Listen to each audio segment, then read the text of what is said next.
बंगाल की यात्रा। गांधी जी का जब स्वास्थ्य जरा संभला तो उन्होंने पुनः तत्कालीन वाइसराय लॉर्ड वेवेल को पत्र लिखकर बंगाल जाने की अनुमति चाही। लॉर्ड वेवेल फौजी आदमी था। उसके मन में गांधी जी के प्रति आदर का भाव नहीं था। वह सोचने लगा, गांधी जी जनता की सेवा के बहाने लोगों को भड़काने और कांग्रेस का प्रचार करने जा रहे हैं। बंगाल के गवर्नर का नाम था केसी। उसके मन में गांधी जी के प्रति आदर भाव था, परंतु वह वाइसराय की इच्छा के प्रतिकूल स्वयं कोई निर्णय नहीं ले सकता था, क्योंकि वेवेल ने गांधी जी के पत्र के उत्तर में उन्हें बंगाल जाने की मनाही कर दी थी। सन 1945 में द्वितीय महायुद्ध समाप्त हो गया। इंग्लैंड में चुनाव हुए। भारत का विरोधी चर्चिल चुनाव में हार गया। उसके स्थान पर मजदूर दल के शांतिप्रिय नेता लॉर्ड एटली की सरकार बनी। जब गांधी जी को बंगाल जाने की अनुमति प्राप्त हो गई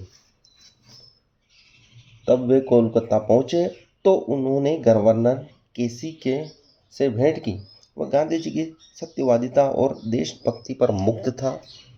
उन्हें बंगाल में उनकी इच्छा के अनुसार कहीं भी जाने की स्वतंत्रता दे दी। गांधी जी ने बंगाल की यात्रा से अनुभव किया कि प्रांत में भ्रष्टाचार, कालाबाजारी और मुनाफाखोरी का बोलबाला है। गांधी जी बंगाल के कई गांवों में गए और जनता की कष्ट गाथाएं सुनकर उन्हें दूर करने का आश्वासन देते रहे, क्योंकि उन्हें विश्वास था कि गवर्नर भला आदमी है।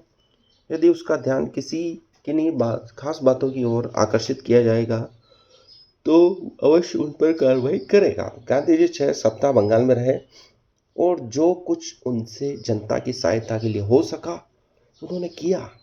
बंगाल से गांधी मद्रास गए और वहां उन्होंने दक्षिण भारत हिंदी प्रचार सभा के वार्षिकोत्सव की अध्यक्षता की।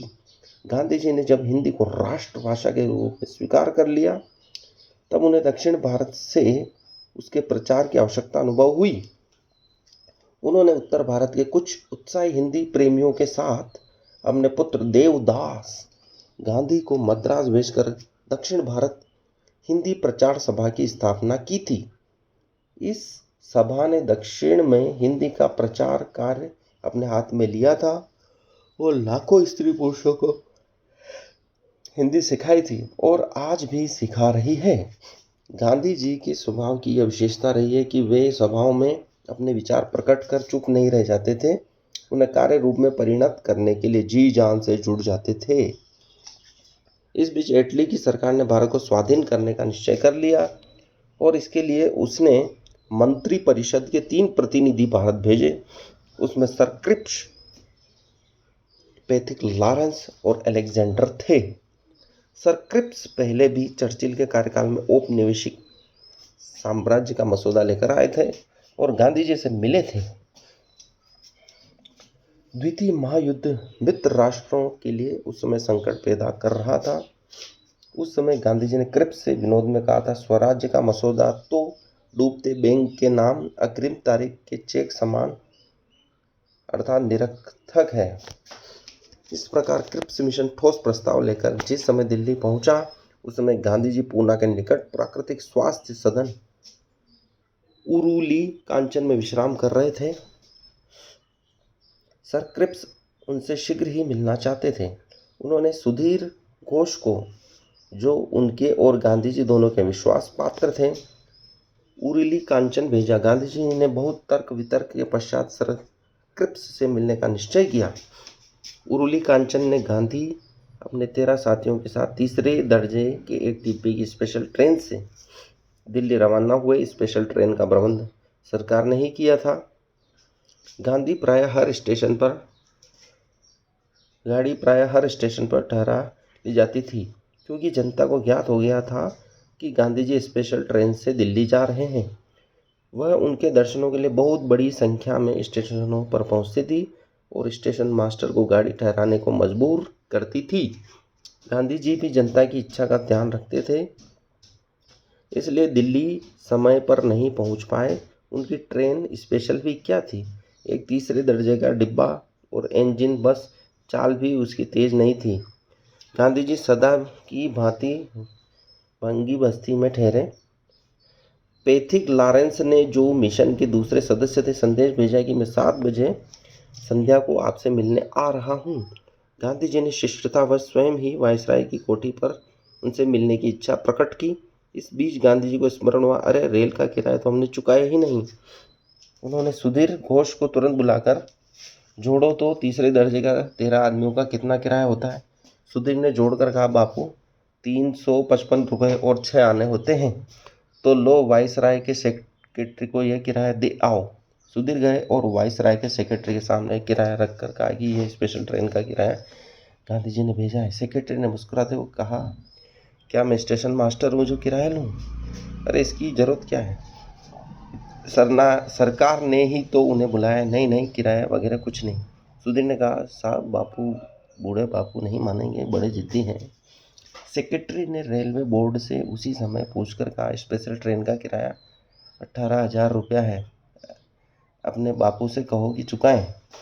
सुधीर असमंजस में पड़ गए। गांधी जी के पास गए और उन्हें सेक्रेटरी के मांग के संबंध में विस्तार के साथ अवगत कराए। गांधी जी ने कहा, सेक्रेटरी से जाकर कहिए कि उनका हिसाब गलत है। सामान्य तौर पर मैं तीसरे दर्जे में यात्रा करता हूँ, इसलिए मैं तीसरे दर्जे का किराया दूंगा। वायसराय के सेक्रेटरी को गांधी जी के तर्क के आगे झुकना पड़ा और तीसरे दर्जे का किराया लेकर संतोष करना पड़ा। गांधी जी ये मानते थे कि मैं जनता के द्रव्य पर जी रहा हूँ, इसलिए मुझे संभाल कर उसे खर्च करना चाहिए।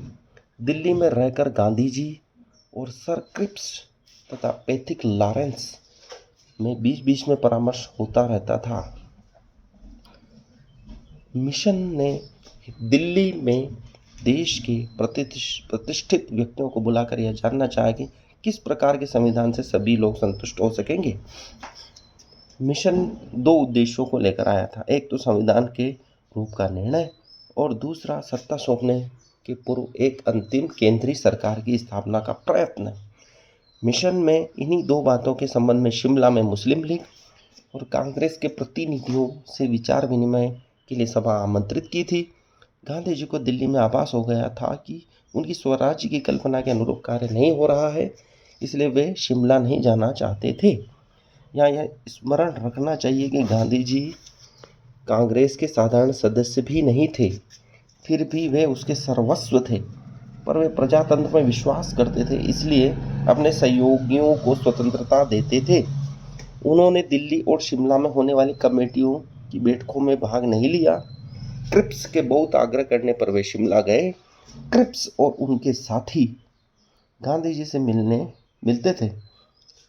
गांधी जी को उनकी और भारतीय नेताओं की चर्चा से संतोष नहीं हुआ। वे दिल्ली लौट आए और अपने उन स्वाधीनता सेनानियों को जेल से मुक्त कराने का प्रयत्न करने लगे, जो वर्षों से बिना मुकदमा चलाए अनिश्चित काल के लिए जेल में ठूस दिए गए थे। गांधी जी ने सर क्रिप्स और पैथिक लॉरेंस से आग्रह किया कि आप राजनीतिक बंदियों की रिहाई के साथ गरीबों पर लगने वाले नमक कर में भी छूट दिला दें। सर क्रिप्स ने वायसराय द्वारा गांधी जी का पहला काम तो पूरा कर दिया, राजनीतिक बंदी छोड़ दिए गए, परंतु नमक कर की छूट नहीं करा सके। संभवतः उन्होंने इसे अधिक महत्व की बात नहीं समझी। क्रिप्स मिशन के इंग्लैंड लौट जाने पर गांधी जी ने वायसराय से बार बार नमक कर हटा लेने का आग्रह किया, पर वह राजी नहीं हुआ।